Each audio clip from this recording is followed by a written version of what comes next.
अब्बू ने मेरी अम्मी को मारा। हाँ, अब्बू ने अम्मी को मारा। तो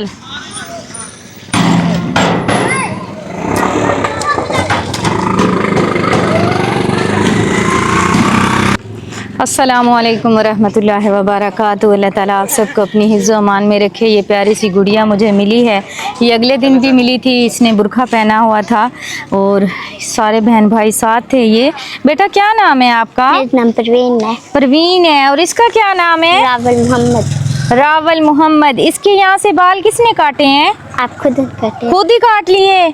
और इसका क्या नाम है? सामुल। आप नंगे पाँव क्यों हो तीनों? आंटी में जूती टूट गई है। जूती टूट गई है। जी। बाबा क्या करते हैं आपके? मेरा अब्बू नौकरी करते हैं। किस चीज की नौकरी करते हैं? थी। चौकीदारा करते हैं। जी। कितने बहन भाई हो बेटा? 4 भाई हैं, 2 बहनें। 6 यानी के बहन भाई हो। ऐसे ही है? जी। आप सारा दिन बाहर ही रहते हो घर से? नहीं आंटी, आज घर थे। आज घर थे। आ जाएं घर। जी।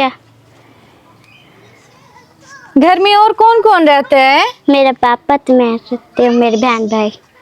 पापा और बहन भाई रहते हैं। तो वालदा किधर है? मम्मा कहाँ है? मेरी मम्मा वहाँ है, मेरी खाला के घर है। खाला के घर क्यों है? मेरी अब्बू ने मेरी अम्मी को मारा। हाँ, अब्बू ने अम्मी को मारा। तो जी। अम्मी नाराज होके चली गई? जी। क्यों मारा? अम्मी ने पैसे मांगे थे। अम्मी ने पैसे मांगे तो अब्बू ने मारना शुरू कर दिया। जी। इस घर में रहते हो बेटा?